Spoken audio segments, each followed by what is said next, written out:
kanya, hari.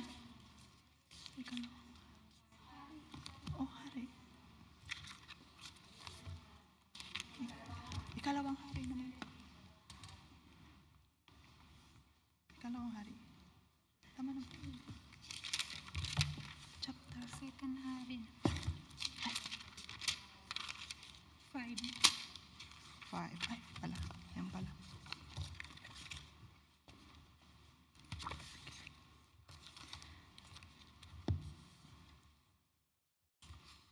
Okay. Ikalawang hari, Kabanata 5, talata 1 hanggang 14. Sa Syria ay may isang pinuno ng hukbo na labis na kinalulugdan ng hari pagkat matapang siya. Makapangyarihan at pinapatnubayan ni Yahweh, kaya laging matagumpay ang Syria. Ngunit siya ay ketongin, siya ay si Naaman. Minsan, ang mga taga-Syria ay nakabihag ng isang babaeng Israelita. Ginawa nila itong katulong ng asawa ni Naaman. Sinabi nito sa kanyang Panginoon, "Kung asawa ninyo ay lalapit sa propeta sa Samaria, tiyak na gagaling siya." Ang sinabi ng Israelita ay sinabi ng babae kay Naaman. Nagpunta naman ito sa hari at ibinalita ang sinabi ng utusan ng kanyang asawa. Sinabi naman ng hari, "Pumunta ka at pagdadalhan kita ng sulat sa hari ng Israel." At lumakad nga si Naaman. May dala siyang 30,000 putol na pilak, 6,000 pirasong binto at 10 magagarang kasuotan. Dala rin niya ang sulat para sa hari ng Israel. Anang sulat, "Mahal na Haring Joram, ang may dala nito'y si Naaman na aking lingkod.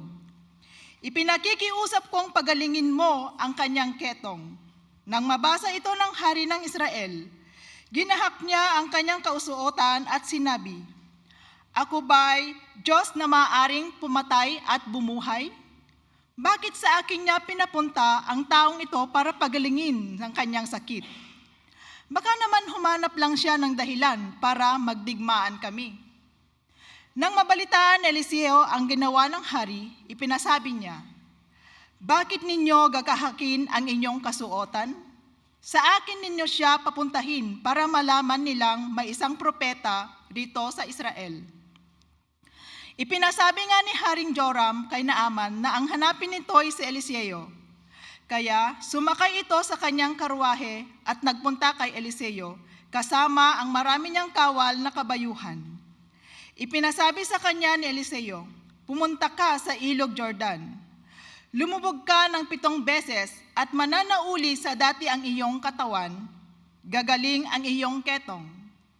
Nang marinig ang sinabi ni Eliseo, nagalit si Naaman at padabog na umalis. Sinabi niya, "Akala ko pa na may sasalubungin niya ako. Tatayo siya ng tuwid, si Yahweh sa ilog Jordan, at itatapat sa akin ang kanyang mga kamay upang ako'y gumaling. Bakit doon pa niya ako pasisirin? Bakit hindi alinman ng mga ilog ng Damasco tulad ng Abana at Parfar? Hindi ba't mas malinis iyon kaysa alinmang tubig sa Israel? Siguro na mas madali akong paggagaling kung doon ako maliligo." At galit na galit siyang umalis. Lumapit sa kanya ang kanyang mga katulong at sinabi, "Panginoon, hindi ba't gagawin ninyo kahit mahirap pa riyan ang ipagawa sa inyong propeta? Gaano pa iyang pinaghuhugas lang kayo para luminis?" Kaya mapag-isip-isip ito ni Naaman. Lumusyong siya ng ilog Jordan.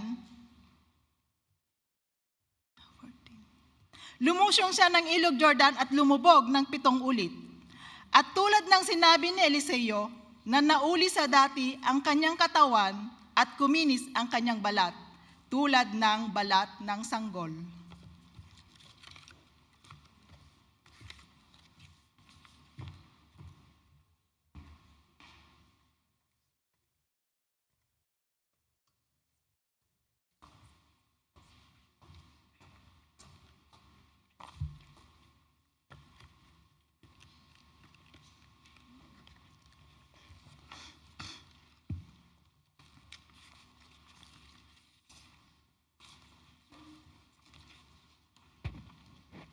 Ang pangalawang pagbasa ay matatagpuan sa Bagong Tipan, sa mga taga-Galatian, Kabanata 6, talata 1 hanggang 16. At ganito ang sinasabi.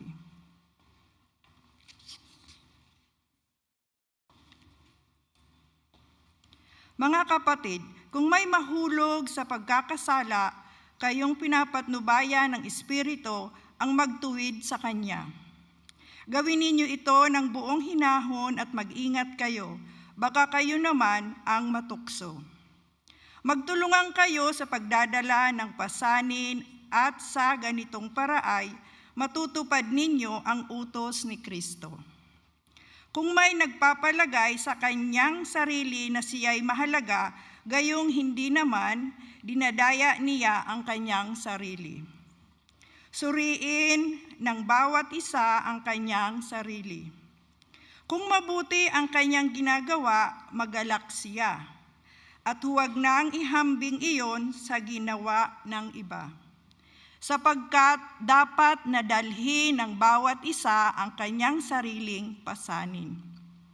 Ang nagtuturo ng salita ng Diyos ay dapat bahaginan ng mga pagpapalang tinatamasa ng mga tinuturuan.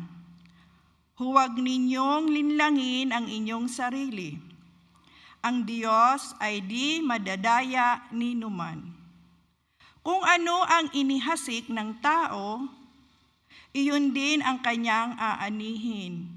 Ang nagsisikap sa mga bagay ukol sa laman ay aani ng kamatayan.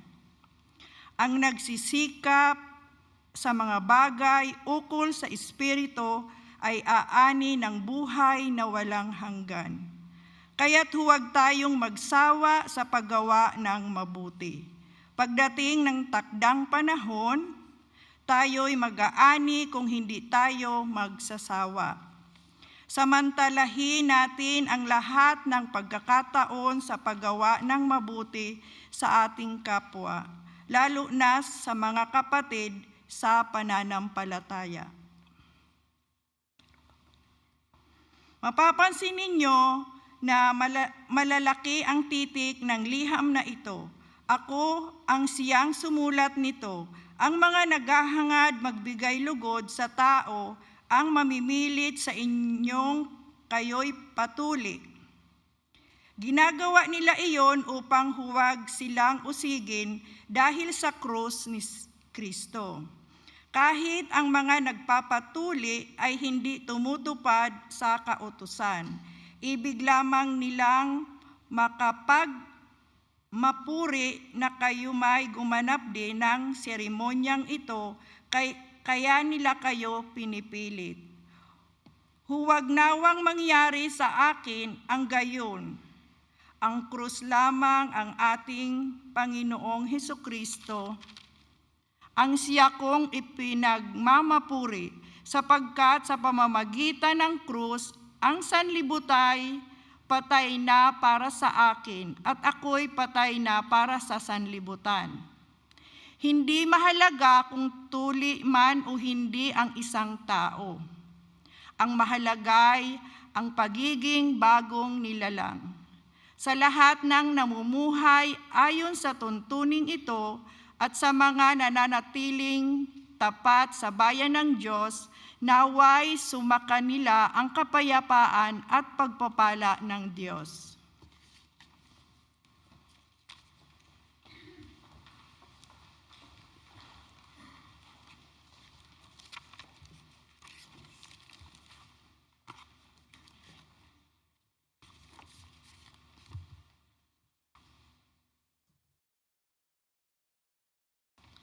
Ang ating ebanghelyo sa araw na ito ay matatagpuan sa Lucas, Kabanata 10, talata 1 hanggang 11, at lilipat sa 16 hanggang 20.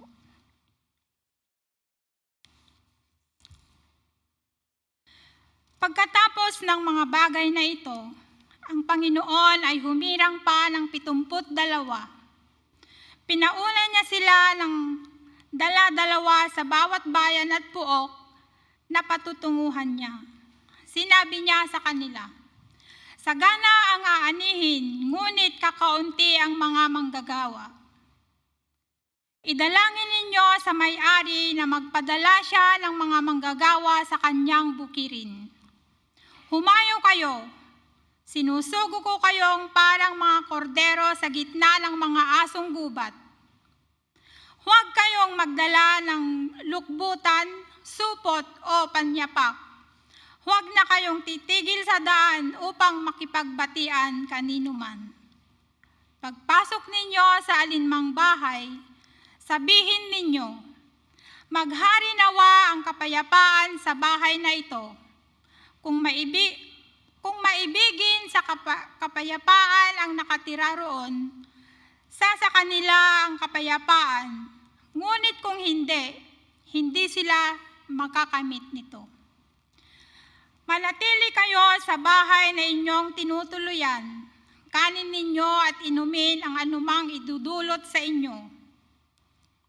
Sapagkat ang manggagawa ay may karapatang tumanggap ng kanyang upa. Huwag kayong magpalipat-lipat ng bahay. Kapag tinanggap kayo sa alinmang bayan, kanin ninyo ang anumang ihain sa inyo. Pagalingin ninyo ang mga may sakit doon at sabihin sa bayan, nalalapit na ang paghahari ng Diyos sa inyo. Ngunit sa alinmang bayang hindi tumanggap sa inyo, lumabas kayo sa lansangan nito at sabihin ninyo, pati ang mga alikabok dito na dumikit sa aming mga paa ay ipinapagpag namin bilang babala sa inyo.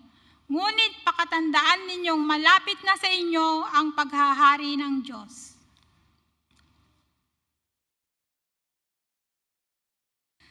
Ang nakikinig sa inyo ay nakikinig sa akin. Ang nagtatakwil sa inyo ay nagtatakwil sa akin. At ang nagtatakwil sa akin ay nagtatakwil sa nagsugo sa akin. Bumalik sa tuwang-tuwa ang 72. Panginoon, sabi nila, kahit po ang mga demonyo ay sumusunod kapag inuutusan namin sa ngalan ninyo. Sumagot si Jesus, nakita ko ang pagkahulog ni Satanas mula sa langit, parang kidlat. Binigyan ko kayo ng kapangyarihan tumapak sa mga ahas at mga alakdan at yumurak sa kapangyarihan ng kaaway. Walang makakapinsala sa inyo. Gayunman, magalak kayo dahil hindi dahil sa suko sa inyo ang masamang espiritu, kundi dahil sa nakatala sa langit ang pangalan ninyo.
Magandang umaga po sa ating lahat. Ito na si Raquel. Sa mga hindi pa nakakilala kay Raquel, Raquel, tumayo ka sandali. Sa kanya kayo register para sa Lydia Livelihood at sa Guitar kay Nora. Okay.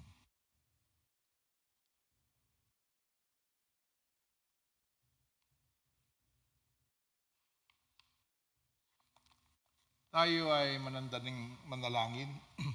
Samahan niyo kami, Diyos, sa aming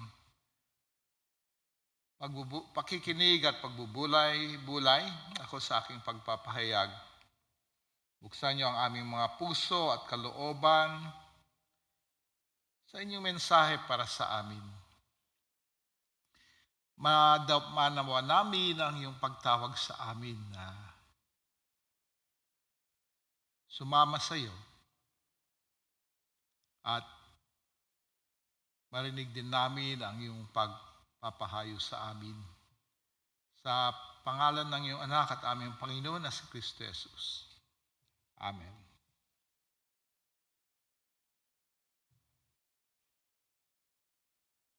Kung sinusundan natin ang mga aralin mula sa Ebanghelyo ni San Lucas, mapapansin natin na bago sinugo ni Jesus itong 72 o 70, depende sa translation, ay sa kanyang sinugo yung 12. At yung bilin niya doon sa 72 at yung 12 ay halos pareho. Pero bago natin tingnan yung pagsugo ni Jesus sa kanyang mga iba't ibang alagad, balikan po natin yung pagtawag ni Jesus sa kanyang mga alagad. Kung mapapansin natin, habang binabasa natin yung mga iba't ibang version, version ni Matthew, ni Mark at ni Luke, dun sa version ni Luke, sa pagtawag ng 12, unang-una, magdamag si Jesus na nanalangin. Binigyan ng diin ni Lucas yung panalanginan na laging ginagawa ng ating Panginoon. Doon naman sa version ni Marcos, mapapansin natin na sa kanyang pagpili ng 12 at pagtawag sa kanila, ang sinabi niya, tinatawagan ko kayo para maging kasama ko. Bago niya pinahayo sa mundo, sabi niya, pinili ko kayo para maging kasama ko, at saka na lang niya dinugtong, at kayo ay aking padadala sa mundo. Ang tinuturing na alagad ng ating Panginoon ay hindi lamang yung 12, hindi lamang yung 72, hindi lamang yung 120 na magkakasama nung araw ng Pentecostes, dun sa tinatawag na upper room. Ang bawat tinatawag ng Diyos sa pamamagitan ni Jesus at tumutugon ay alagad o disipulo ng ating Panginoon. Ibig sabihin, kung inyong narinig ang tawag ng Panginoon, natanggapin siya bilang Panginoon tagapagligtas at tumugon kayo dito, tumugon kayo sa kanyang panawagan para pumasok kayo sa isang matalik na relasyon at personal at matalik na relasyon sa Kanya, kayo ay alagad ng ating Panginoon. May tanong ako sa inyo. Sino dito ang alagad ni Kristo? Anong ibig sabihin ng amen? yung itaas ang inyong mga kamay. So, tinatawag tayo ng Panginoon, una, para maging kasama niya. Tayo ay sinasabihan ng banal na kasulatan na manatiling manalangin na walang patid, no? Pray without ceasing. No? Ang panalangin ay pakikiugnay, pakikipagniig sa Panginoon. No? Kaya pag tayo ay nasa diwa ng panalangin, tayo ay nasa diwa ng pagiging bukas sa Panginoon, tayo ay nasa diwa ng paghanap ng Kanyang gabay sa bawat kilos natin, tayo ay nananatili sa presensya ng Panginoon.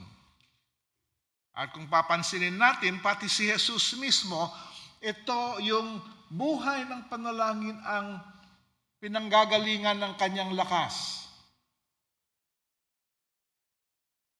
Kaya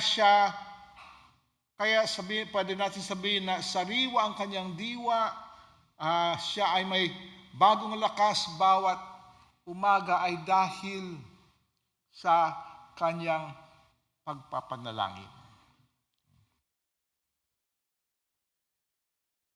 Ngayon, ang bawat isa na nakakaranas ng presensya ng Panginoon, hindi lamang sa pamagitan ng panalangin, kundi sa pamagitan ng pagtutupad ng kanyang pinagagawa sa atin,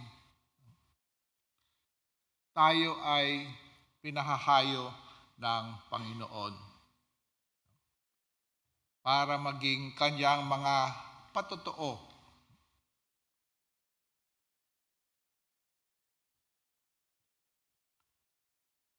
Kung titingnan natin yung bilin ng Panginoon dito sa 72, makikita din natin kung ano yung inaasahan niya sa atin. Nung pinadala ng ating Panginoon ang 72, ang sabi niya, ihanda ninyo ang mga bayan para sa aking pagdating. Tayo ay tagahanda ng diwa ng ibang tao sa pagtanggap ng ating Panginoon.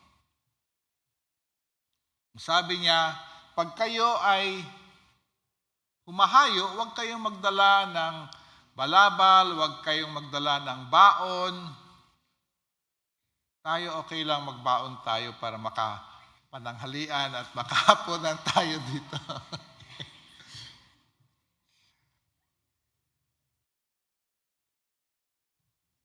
Huwag kayong magdala ng balabal, huwag kayong magdala ng extra na pangyapak.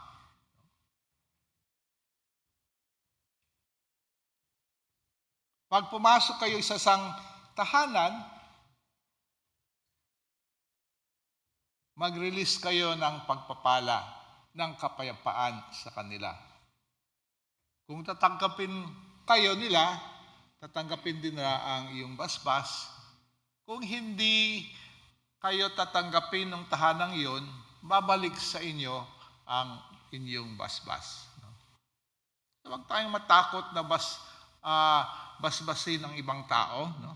Pagpalain sila, mag-release ng kapayapaan sa kanila. Kung hindi nila tatanggapin, babalik sa atin yung basbas ng pagpapalang yon. At yun yung diwa ng ating pagkilos sa mundo, no? Tayo ay nagiging basbas o pagpapala ng kapayapaan.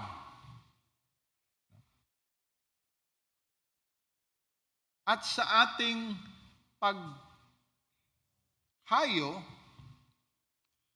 tayo ay umaasa hindi sa ating sariling kakayahan, kundi sa kakayahan na binibigay ng Diyos sa atin.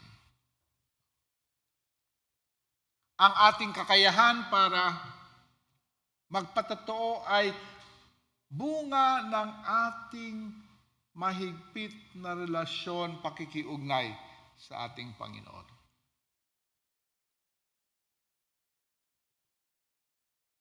Huwag nating isipin na wala namang alam, hindi naman ako nag-aral ng TEE. Mag-aral kayo ng TEE. Kumbaga, gumagawa ng Panginoon ng mga iba't ibang paraan para tayo ay handa. Pero kailangan kunin din natin ang pagkakataon. No? We should grab the opportunity to grow in our understanding of God, in our understanding of His will, in our understanding of kung paano siya kumikilos. Yun ang ibig sabihin ng theological education. No? Kung minsan isip natin na ang theology ay napakataas na bagay na hindi natin kayang abutin. Pero ang theologia ay pag-aaral tungkol sa Diyos. At pag ating pinag-aralan tungkol sa Diyos, pinag-aaralan natin kung paano siya kumikilos sa ating kalagitnaan at kung ano yung inaasahan niya sa atin. Tayo dito sa MIC, marami tayong mga discipleship classes, meron tayong cell group outreach ministry, may mga iba't ibang paraan, may iba't ibang oportunidad para tayo ay lumago. No? At ilang linggo na natin naririnig yung patotoo ng mga dumaan sa Master Life, no? Na bahagi din ng enabling ng Panginoon yung ating pag-aaral. Hindi ibig sabihin dahil aasa tayo sa pagkilos ng Diyos sa ating buhay, wala na tayong gagawin. Kung aasa tayo sa pagkilos ng Diyos sa ating buhay, papansinin natin at gagamitin din natin yung mga iba't ibang oportunidad para tayo ay makapaglago. Doon sa bili ng ating Panginoon sa kanyang mga alagad, masabi niya, pag tinanggap kayo, manatili kayo doon. Huwag kayong palipat-lipat, huwag kayong hanapin kung sino mas masarap ang pagkain na ihahain sa inyo.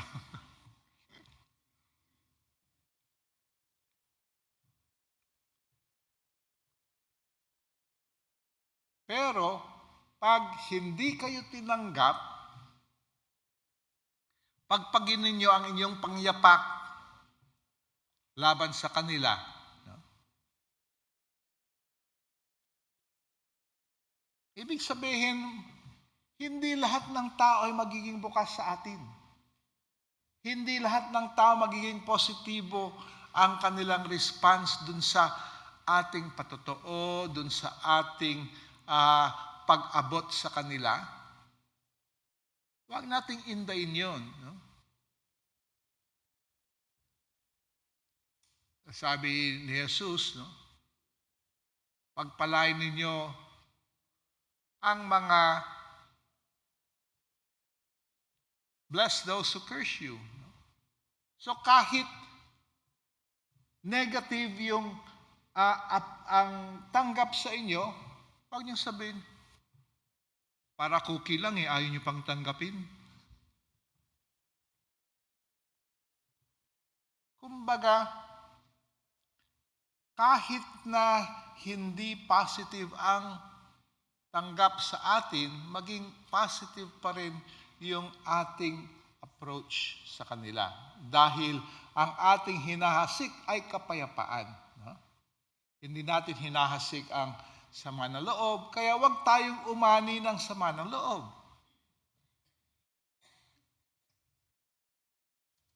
At isipin natin, huwag nating isipin, sino ba ako?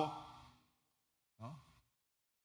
Ang isipin natin, ako ay anak ng Diyos, ako ay sugo ng Diyos, meron akong layunin sa mundong ito. At ang layunin ko ay ipahayag ang paghahari ng Diyos. Kita natin yung halimbawa ng dalagita na hindi man binigyan ng, hindi man pinangalangan, yun na yun.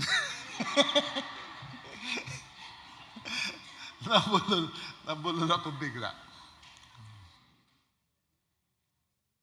Binihag siya ay naging isang alipin. Pwede niyang isipin na ito ay kaaway ng aking bansa. No? Pero imbis na kinurse niya, blines niya, sinabi niya, kung sanang makasama ng aking Panginoon ang propeta sa Samaria, siya ay gagaling. Maalala natin yung ating kapatid dun sa Shatin na pinanalangin yung kapatid ng kanyang amo. At yung kondisyon ng kanyang kalusugan o karamdaman ay nabago. Kaya after ng ilang linggo ng pagpapanalangin, ay pwede na palang operahan yung kapatid ng kanyang amo. Simpleng bagay lang na ipanalangin. Pero sa pagpapanalangin, nagre-release siya ng biyaya, nagre-release siya ng kagalingan, nagre-release siya ng kapayapaan. Bawat isa sa atin ay may pagkakataon na gawin yon. Ano man ang pagtrato sa atin ng ating kapwa.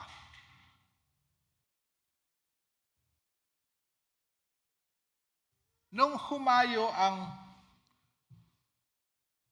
72, no, tuwang-tuwa sila dahil sabi nila, nung sila ay bumalik, sabi nila, pati yung mga demonyo ay sumusunod sa amin. Sabi ni Jesus, huwag kayong matuwa na sumusunod ang mga demonyo sa inyo. Ikatutuwa ninyo na ang iyong mga pangalan ay nakasulat sa aklat ng buhay. Huwag nating ipagmalaki pag meron tayong mga gift na binigay ng Panginoon. No? Gift ng panalangin, gift ng healing, gift ng pananampalataya. Kung meron tayong gift na pagpapalayas ng mga demonyo, ang mahalaga at pasalamatan natin, tayo ay bahagi ng pamilya ng Diyos, ng kaharian ng Diyos. Tayo ay bahagi ng kanyang puso.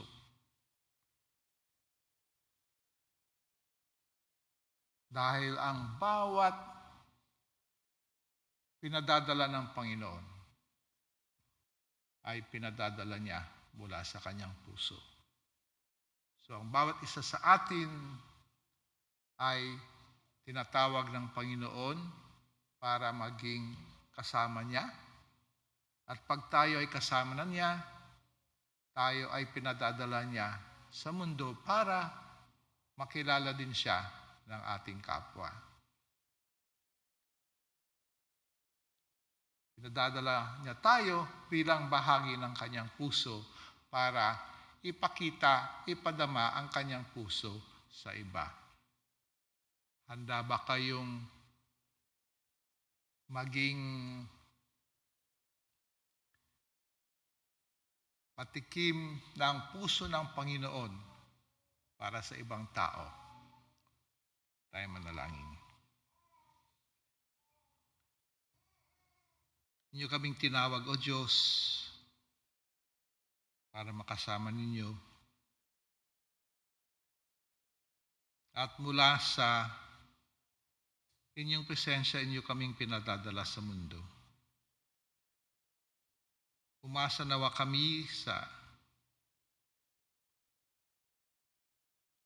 inyong pag-enable sa amin. para matupad namin ang inaasahan yung ito.